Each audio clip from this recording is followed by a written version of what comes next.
Pinuri online ang galing sa pag-arte ni Asia superstar Catherine Bernardo at Queen of Revenge Drama Maha Salvador sa Someone Someday. Kaback-to-back po niya ng A Secret in Prague na merong bagong karakter at merong rapper. Narito po ang Frontline Showbiz Report. Di lang natin sila napilayan, aray. Mukhang nalumpupan natin buong organization nila. Tagumpay, cute ako. Pero ako'y gumagwapo kasi kasali ako sa GAGO. Spitting facts while he raps ang Peggy Amir of rapping Carlos Agassi sa A Secret in Prague. Ginagampanan niya dyan ang karakter ni Kokoy, ang twin brother ni Jepoy, played by himself as well. Dual role, ganon! Isang young stunner at isang ermitanyo.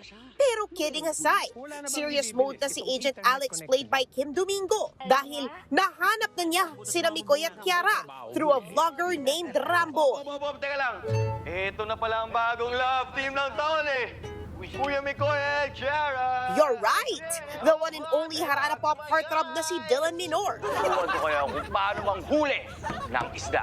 Mapapanood ang A Secret in Prague tuwing 9:30 p.m. sa Todo Max Primetime 5.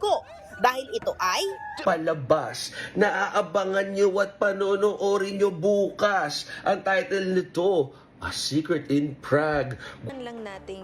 Ito pa ang kaabang-abang. Ika nga ng mga manonood. Puksaan na sa Someone Someday. Dahil ang ating bida at kontrabida, pasabog ang aktingan.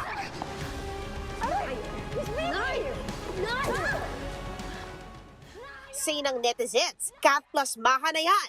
Total package na. Umani rin ang papuri ang plot ng storya. Refreshing daw kasi na hindi nagpapaapi ang karakter sa kwento. At exciting daw dahil parehong palaban ang bida at kontrabida. Kaya stay tuned sa mga intense scenes ng Someone Someday. 8:45 p.m. from Mondays to Fridays. Dito lang sa TV5. Nagbabalita mula sa Frontline. MJ Marfori, News 5. Mga kapatid, Jervy Wrightson po. Eto na nga. Para sa latest showbiz news at iba pang kay-alaman, mag-follow at mag-subscribe na sa social media pages ng News 5.